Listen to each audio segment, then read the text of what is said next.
Je pense que le premier aspect, c'est que, en tant que jeune médecin, on est un petit peu dubitatif quand même, parce que il y a cette notion macro, pour commencer. Et c'est les premiers chapitres du rapport de la Cour des comptes. Le déficit de la sécurité sociale passe enfin en positif. On annule le déficit de la sécurité sociale et on nous annonce un remboursement de la dette sociale dans le pays pour 2024. Ce qu'on ne comprend pas de notre côté, c'est que finalement, on est déjà en train de résorber la dette sociale. Et ça c'est pas passé dans le discours général vis-à-vis de nos concitoyens. Et c'est là qu'il y a un certain sentiment de gêne quand même, parce que la Cour des comptes est quand même d'abord là pour faire les comptes de l'État aussi, et faire beaucoup de recommandations quand le premier aspect est de dire « je fais attention aux comptes de l'État », pour un jeune médecin, ça peut vouloir dire aussi, est-ce qu'ils ne nous font pas des recommandations pour combler le déficit de l'État? Donc c'est avant tout les comptes, c'est un peu le reproche que vous dites. C'est le premier aspect. Et les tensions actuellement, alors la ministre nous dit, je suis d'accord avec elle, que les tensions actuellement à l'hôpital ne sont pas que des questions budgétaires, mais elles sont quand même des questions budgétaires.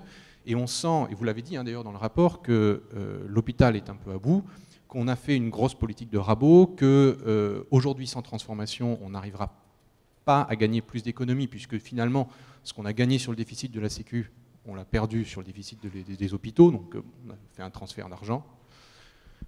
On est passé de 4 milliards de déficit l'année dernière à moins 500 millions l'année prochaine. Donc il y a une vraie économie. Mais c'est la question. Mais 1 milliard aussi dans le déficit dans les hôpitaux. Et ça, pour les équipes, ça veut dire quelque chose. Mais justement, à quel prix? Parce que il faut être précis, Philippe. C'est moins 500 millions ou moins. C'est 500 millions. Ça restera de déficit. Oui, c'est pas moins de 500 millions. Oui, enfin, c'est compris. Et à côté, on rembourse 13 milliards de dettes.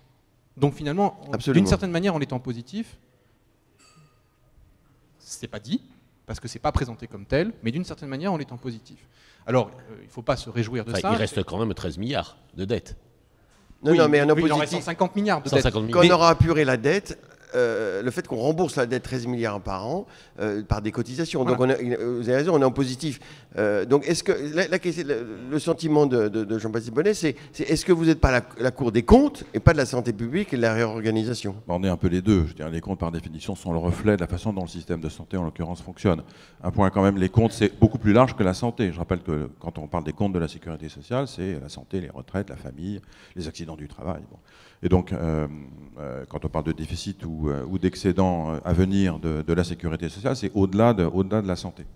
Ça, c'est le premier point. Deuxième point, la partie compte du rapport, elle est dans la mission d'assistance de la Cour au Parlement. Donc, c'est une mission organique. Donc, nous abordons le rapport, c'est tout le début, comme tu l'as dit, par de longs développements sur les comptes, parce que c'est ce que nous demande la loi organique et la Constitution. Donc, nous le faisons, encore une fois, dans le cadre de la mission d'assistance au Parlement.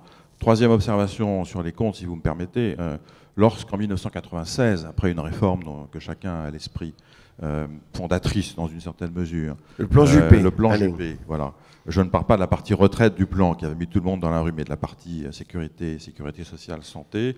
On a mis en place la CADES. L'idée était de dire en quelque sorte plus jamais ça.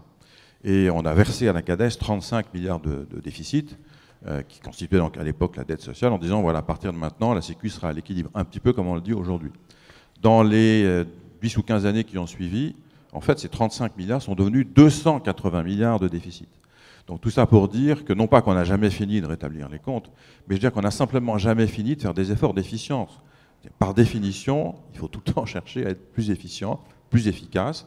Notre vision n'est pas simplement comptable, je termine là-dessus, elle est quand même axée sur la qualité de la prise en charge du patient. Quand nous abordons, par exemple, j'en terminerai là, le chapitre sur les soins visuels ou le chapitre sur les maladies neurocardiovasculaires, le point d'entrée, c'est la qualité de la prise en charge du patient. C'est des interrogations que nous formulons sur la façon dont le système de santé fonctionne dans ces deux types de pathologies, ou en l'occurrence dysfonctionne.